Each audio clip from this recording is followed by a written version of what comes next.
Hemelse Vader, dankie dat ons begeerte kan wees, dat die Heilige Gees ons sal vul, dat die Heilige Gees U woord sal oopmaak en ons sal leer.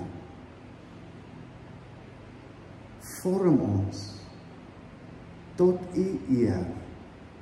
In Jesus Christus se naam bid ons dit. Amen. Ek wil 'n eksperiment doen wat hulle sê keer op keer suksesvol bereik kan word. Dis die resultaat daarvan. Ek wil net ietsie net kyk. Karen is hy aan. Is dit raar?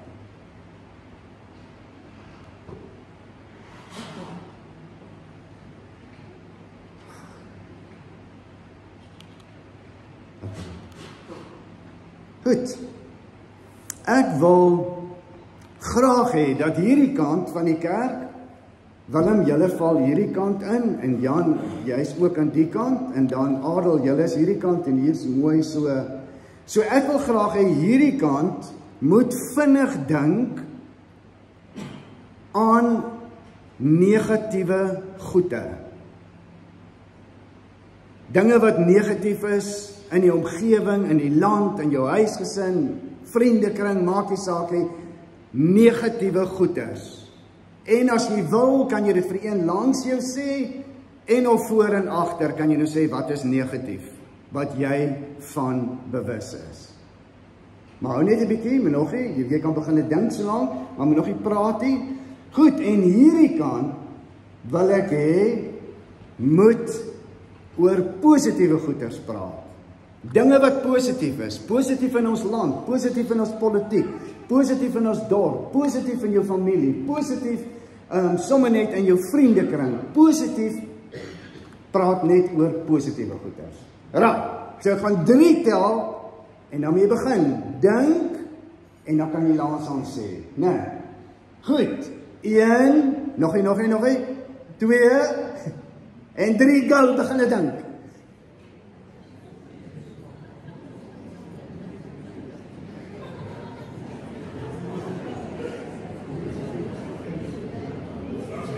Right, tyd is verby.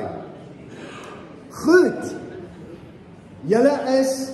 Julle was deel van hierdie hele eksperiment gewees, né? Dit is net so fenomenaal dat die groep wat oor die negatiewe goed praat, het dadelik na mekaar toe gedraai. En ek hoor hoe lag hulle. En hulle noem hulle so. Die positiewe groep, ek het een herkenbare laggie gehoor, wat baie keer in die kerk lag, so ken daai lag, maar dit was nie oor wat sy moes dink nie, ek dink dit was meer die verslaanheid, en so wat sê ons nou vir mekaar.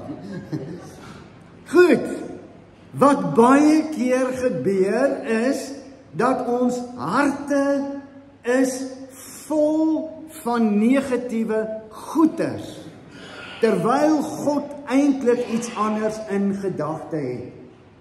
Terwyl God wil hê dat ons dankbaar moet wees, dat ons bly moet wees, dat ons lewens eintlik moet oorloop van lof en dank aan hom. Ek lees vir julle wat staan in Kolossense 2 vers 7. Kolossense 2 vers 7, nou is dit so 'n bietjie donkerig hierbo, en nou kan ek nie lekker sien nie, maar hier kom hy. Hier staan geskrywe, in hom gewortel en op hom gebou, vas in die geloof, soos julle geleer is, en met dankbaarheid vervul. Met dankbaarheid vervul. Met ander woorde, die negatiefes moes eintlik klei getrap het, ek dink het vat op die aarde as daar nou wat negatief is. Die dankbaarheid vervul, vloei uit ons lewens uit, dit moes 'n spontane reaksie gewees het. En 3 vers 15, sê die volgende, hy sê, in die vrede van wat Christus gee, in die vrede wat Christus gee, moet in julle lewens die deurslag gee, of die vrede wat Christus gee, moet in julle lewens die deurslag gee. God het julle immers geroep om as lede van een liggaam in vrede met mekaar te lewe. Wees altyd dankbaar. Wees altyd dankbaar. Dankbaar binne ons, dankbaar vir dit wat die Here vir ons gee. En dan in Efesiërs 5 vers 19 tot 20. Dan staan daar en sing onder mekaar psalms, sing lofgesange en ander geestelike liedere. Sing met jou hele hart tot eer van die Here, soos wat ons mos nou sopas gedoen het. Dank God die Vader altyd oor alles in die naam van ons Here Jesus Christus. Hoe is so iets moontlik? Hoe is dit moontlik om vir alles en altyd dankbaar te wees? Ek het hierdie gelees, hoe iemand gesê het, jy kan dankbaar wees dat jy klaar geval het en nie nog gaan val nie. So, jy kan ook sê, dankie Here, dat dit verby is. Dankie dat dit verby is, dankie dat dit agter die rug is, dankie vir wat ook al. Maar dankbaarheid is 'n posisie wat jy inneem. Dankbaarheid is 'n keuse wat jy daagliks maak. Ken julle dankbare mense? Dis wonderlik om dankbare mense te ken. Dis wonderlik om tussen dankbare mense te lewe. Want die lewe is lig, die lewe is 'n lied, die lewe is 'n vreugde, die lewe is 'n uitdaging. Maak nie saak watter negatiewe goed na jou kant kom nie. Jy kies om dankbaar te wees. En dankbaarheid is 'n ingesteldheid wat jy inoefen en wat jy ontwikkel. Is dit waar van ons lewens? Is dit waar van die kerk? Is dit waar van byeenkomste waar jy is? Is dit die gesindheid? Is dit die houding? Is dit die bedoeling? Is dit die keuse wat gemaak is? Is dit wat ons inoefen by mekaar? Is dit wat ons ontwikkel? Of moet ons dalk vir mekaar sê, joh, ek ly gebrek aan hierdie ingesteldheid. Ek wil hê dat ons Lukas 17 saam lees. Lukas 17 vers 11.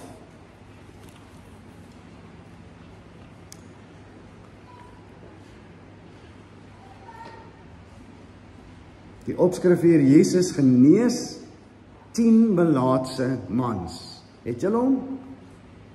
Ek kan nou nie vir die bladsynommer gee nie. Matteus, Markus, Lukas. Dis hoe hy in die Nuwe Testament volg. So, Lukas 17 vers 11. Op sy reis na Jerusalem toe, het Jesus al met die grens tussen Samaria en Galilea langs geloop. Net toe hy in 'n sekere dorpie wou binnegaan, kom 10 melaatse mans hom tegemoet. Maar hy bly op 'n afstand staan en roep hard, Jesus, Here, ontferm U oor ons. Toe hy hulle sien, sê hy, gaan wys julle vir die priesters. Op pad daarheen het hulle gesond geword. En een van hulle het, toe hy sien dat hy genees is, omgedraai en God hardop geprys. Hy het voor die voete van Jesus neergeval en hom gedank. Hierdie man was 'n Samaritaan. Toe sê Jesus, was daar nie 10 wat gesond gemaak is nie? Waar's die ander 9 dan? Is daar niemand anders wat omgedraai het om God die eer te gee, behalwe hierdie man, wat nie eers 'n Jood is nie? En vir hom sê hy, staan op, gaan huis toe, jou geloof het jou gered. Staan op, gaan huis toe, jou geloof het jou gered. Ons lees 10 melaatse mans buite 'n dorpie in Samaria. Hulle het gehoor dat Jesus hier kan verbykom. Hulle het gehoor dat Jesus genees en gesond maak, Samaritane, en in hulle hooplose situasie het hulle dit gewaag om te begin hoop. Miskien sal Jesus. Julle weet mos nou hoe dit gewerk het in daai tyd. As jy melaats was, dan was jy uit die stad of dorp uitgewerp. Jy het buitekant gebly. Jy is uit die samelewing uitgewerp. Jy mag nie daar ingekom het nie. Jy mag nie kontak maak nie. Jou familie mag jou nie sien nie. Hulle het op strategiese plekke vir mekaar kos neergesit ensovoorts. Dit klink mos soos in die Bybelse tyd en toe dit opgehou. In die 1800s was Robben Eiland 'n plek waar melaatses gehuisves was. 'n eiland waarop melaatses gebly het, so dis glad nie so ver nie. Jesus maak nie onderskeid nie. Jesus is lief vir mense en Jesus maak mense gesond. En wanneer hierdie mense uitroep en sê, Jesus, Here, ontferm U oor ons. Wat sê hy? Gaan wys jou vir die priesters.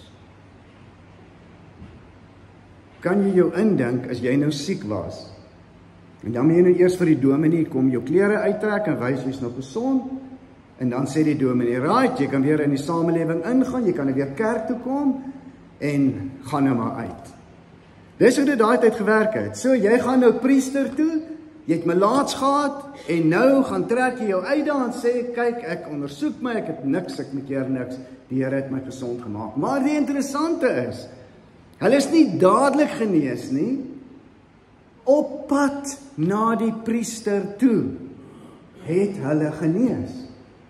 Met ander woorde, toe hulle daar staan en Jesus sê vir hulle, maar jy kan gaan, jy moet nou gaan so en toe, was hulle nog nie genees nie. So die mosterdsaadjie van geloof, dat Jesus genees, dat Jesus mense gesond maak, dit het hulle gemotiveer, om dan na die priester toe te gaan, en te sê, ondersoek my, en kyk of ek gesond is.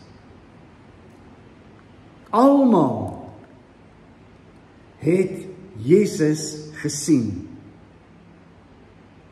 Almal het saam uitgeroep en gesê, help ons Here, hulle ontmoet hom.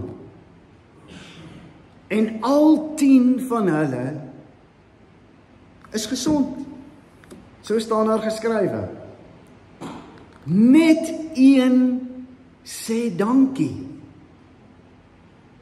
Net een se hart en sy ewige bestemming verander.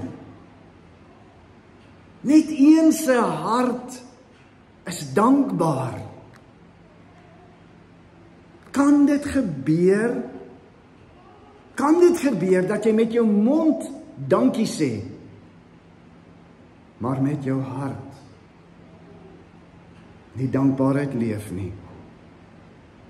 Dit lyk my dis moontlik. Dit lyk my dis 'n waarskuwing. Dit lyk my dat God vra om vir onsself te ondersoek en te sê, is jy een van die 9 wat guns by God ontvang het, wat genesing by God ontvang het, wat vergifnis by God ontvang het, wat ewige lewe by God ontvang het, maar wat jy kan dankie sê nie. Een weet, wie het hom gesond gemaak. Net een weet. En hy buig voor Jesus. En hy val voor hom neer. En hy sê, U is die Christus. U is die een wat nie net my fisiese siekte gesond maak, wat my siekte van my hart gesond maak. En dan sê Jesus, jou geloof het jou gered. Hoekom is hierdie so swak persentasie? Hoekom is die statistiek hier so fenomenaal laag. Daar's 3 redes hoekom 9 mense nie omgedraai het nie. Eerste ene, ek weet nie of julle van dit hou, jy kry mos speelparke, ek weet nie of julle nou kan onthou nie, dis jare gelede, dis nou deel van die groep wat oor die slegte goed gepraat het, hulle het miskien vir mekaar vertel, kan julle onthou, ag, dis nou so sleg, daar's nie meer speelparke nie, maar daar was speelparke gewees, en daar was so 'n ding wat so gedraai het, partykeer het hy 'n vloer ingehaat, en kon jy op het staan, maar partykeer moes jy nou op hierdie arms, staalarms gestaan het. En as jy aan die buitekant is en hulle maak daai ding, hulle trek hom ons nou so, jene, mens kan siek raak van daai ding, of beangs raak van daai ding, en dan voel ek vir jou, dalk moet ek na die middel toe gaan, en as jy in die middel sit, dan draai daai ding so, lyk soos 'n bad wat uitloop, so vinnig draai jy daar in die middel. Dis nog erger, dan skuif jy weer kant toe en ergens spring jy af, en partykeer as jy mos naar van dit, en ensovoorts. Die lewe is soos 'n rondom talie. En weet jy wie maak die lewe vinniger? Ondankbaarheid. Ondankbaarheid maak jy die ding so vinnig dat jy nie kan waarneem nie. Alwaaroor jy kan praat is oor die negatief. Het jy weer gehoor gisteraan se nuus? Die rentekoerse is hoër. Die politici het dan vir hulle self verryk. Hierdie ding gebeur. Die temperatuur. Dis al wat ons kan doen. En hy maak vir jou. En dan skree jy so nou, ek kan nie meer nie. Hierdie lewe is te veel vir my. Ons maak allerhande goeders wat ons uiter op hierdie rondom talie wat ons maak. Ondankbaarheid. Jare gelede, het jy al gesien, het dit al ooit met jou gebeur, as jy met 'n fiets ry, en 'n ding steek in daai speke in. Man, eensklaps, lê jy of op die grond, of jy stop. Met baie van ons het dit al gebeur, veral as jy die voorwiel is, dan is jy en die fiets bo, maar jy stop, oombliklik. 10 manne is gestop deur Jesus. En vir die eerste keer het hulle tyd. Ek is gesond. Ek gaan lewe. Ek kan teruggaan na my mense toe. Dalk het hulle gebid of geiets. Maar net een weet, wie's die gewer. Net een gaan na Jesus toe terug. Die lewe, die ondankbaarheid, die lewe maak jou 2016 modelletjie. Nee man, kom nou, vervang hierdie oudjie. Jy weet, hy het nog baie kilo's op, hoekom sal jy nou met so 'n karretjie ry? 2014, klant en klaar betaal. Nee man, almal, ry nou met elektriese vensters. Hoekom sal jy nou draai? Sê goed vir jou imagie. Vervang hom 'n bietjie.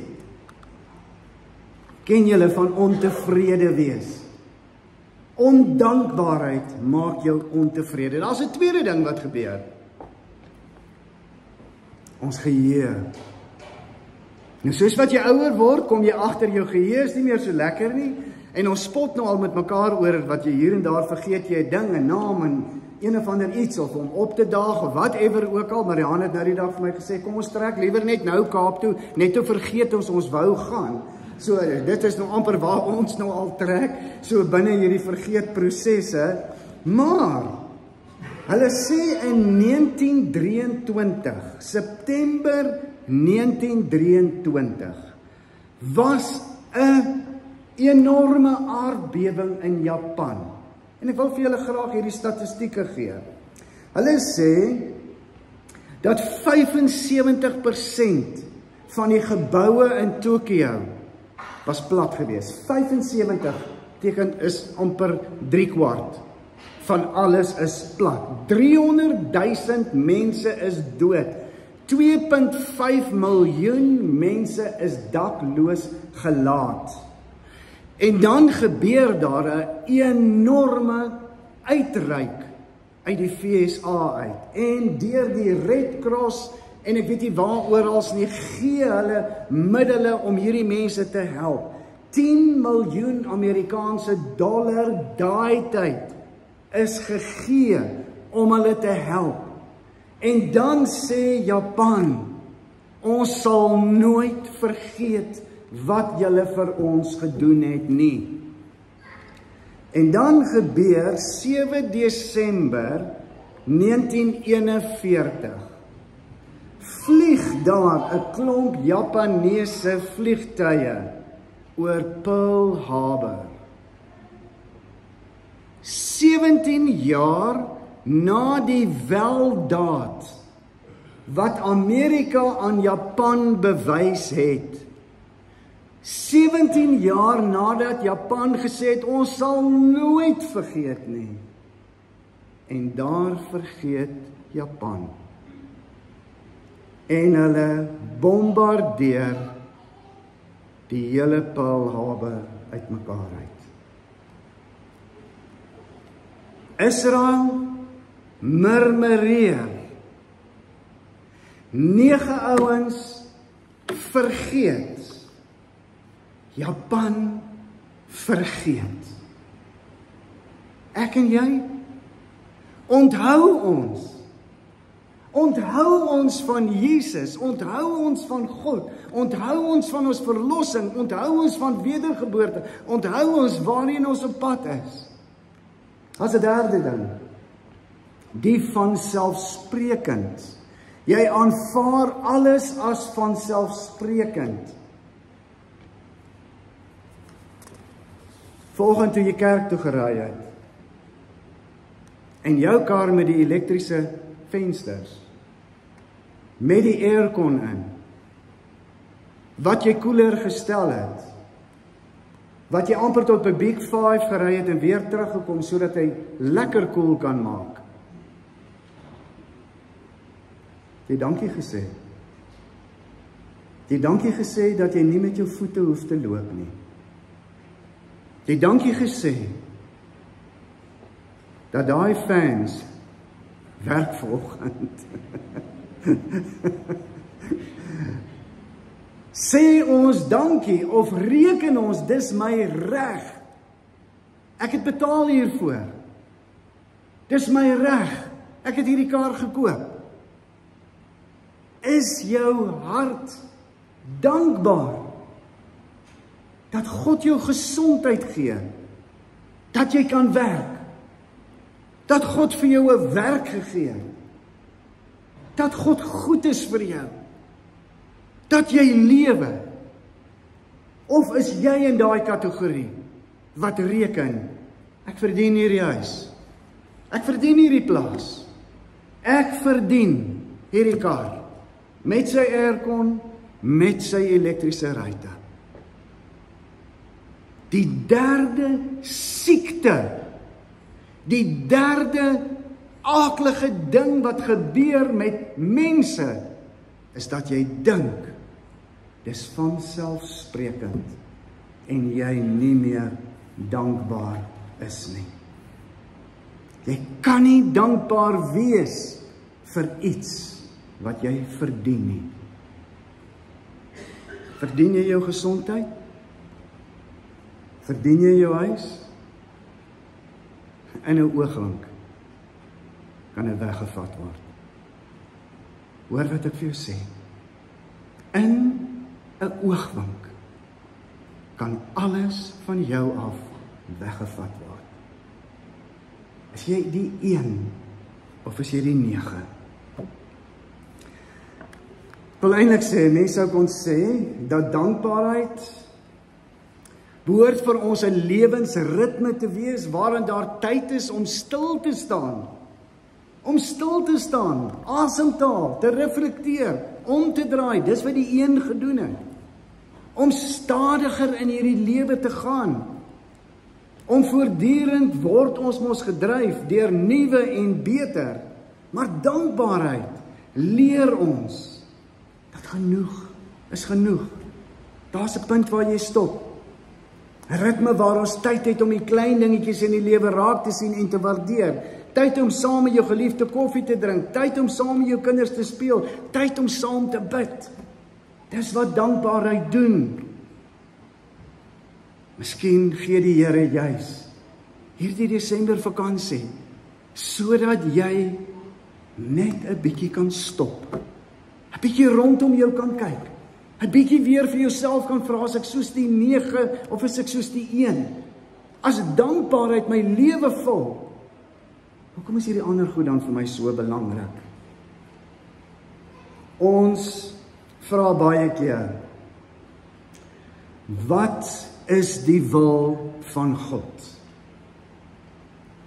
Tessalonisense 5 vers 16 tot 18, daar staan dit geskrywe. Wees bly, bid gedurig, wees altyd dankbaar, want dit is die wil van God vir julle. En of soos die vertaling ook sê, my vertaling sê, want dit is wat God van julle verwag. Wat moet ons doen in hierdie lewe? Wees bly, bid gedurig, wees altyd dankbaar. Dit is die wil van God vir ons. 1 het omgedraai. 1 het voor Jesus neergeval. 10 het gesond geword. Dankbaarheid genees ons van ons onvergenoegdheid. Dankbaarheid genees ons van ons moegheid, van ons bietjie stadiger. Dankbaarheid genees ons van neerslagtigheid, van jaloesie, van afguns. Dankbaarheid laat jou stil staan, omdraai en laat jou Jesus sien. Ek wil gou vir julle vertel, ek het partykeer dink ek dis wat in ons geestelike lewe ook moet gebeur. Ons het in die week was daar 'n alarm hier by die kerk gewees en dan kan jy dit nou baie vinnig, jy hoef nie kerk toe te kom nie, jy kan op jou foon gaan, op daai ou alarm app, en dan sien jy die kerk, en dan kan jy hom disarm. Eenvoudig, baie maklik. Ek weet nie of dit is, as jy dit lanklaas gedoen het, dan wil daai ouetjie nou allerhande goeders by my hê. Nou vra hy vir my, ek moet inlog, ek weet nie hoe log jy in nie. En dan staan daar nou, jy weet, jy moet of jou e-mail of jou telefoonnommer, en dan dink ek, nee, Jesus, kom ek gee liewer my telefoonnommer. Nou sit ek die nommer daarin, maar nou weet jy mos nou, as jy nou haastig is, nou sit ek +27, maar ek los die 82 uit. Nou wil die dingie werk nie, right, goed, en op die ou dink ek, kom ek sit nou, dan sê hulle, die paswoord, ek moet die paswoord insit. Dan, ek kan nie onthou wat dit is, ek het eintlik net een paswoord vir alles, wat ek onthou verskriklik goed, so kan die een onthou. So, en dan sit ek nou daai een in, dan sê hy, nee, dis dit nie, ander een. Op die ou end is ek op forgot password. Daar's ek nou create ek 'n ding, nou stuur hy vir my ding, in die tussentyd klink asof die hele wêreld in die kerk ingebreek het. Dis al harder, al erger, al meer. Baie keer, as God sê, dis my wil vir jou,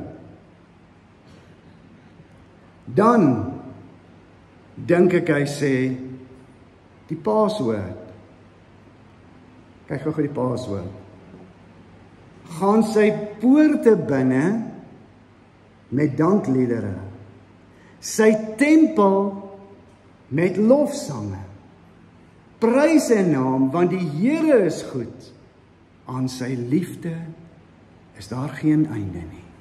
So wanneer ek besig is met die wil van God, om in alle omstandighede bly te wees, om gedurig te bid, altyd dankbaar te wees, dan kom die lewe mos op jou af, so reset password, sê weer, ek gaan hom loof, ek gaan hom besing, ek gaan hom prys, want die Here is vir my goed, aan sy goedheid en sy liefde is daar geen einde nie. Ken julle hierdie enetjie? As jy dit ken, gee jy jou ouderdom weg. As jy dit nie ken, gee jy ook jou ouderdom weg. Right. Winnie the Pooh, die boekie, sê Piglet.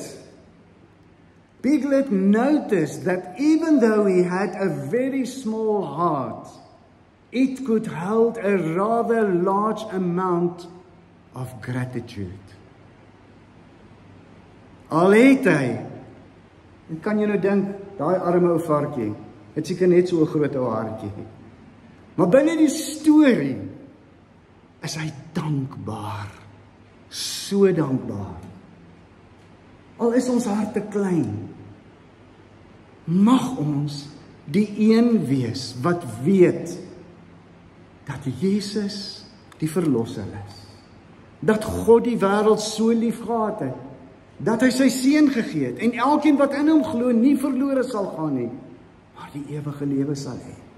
Dat hy sê, al was jou sonde skarlakenrooi, dit sal wit wees soos wol.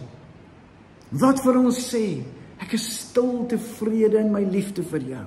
Ek jubel en juig oor jou. Ek is vol blydskap oor jou. Wat sê, dat die vrede van God wat alle verstand te bowe gaan, in ons hart en in ons gedagtes sal wees, en God wat vrede is, by ons sal wees.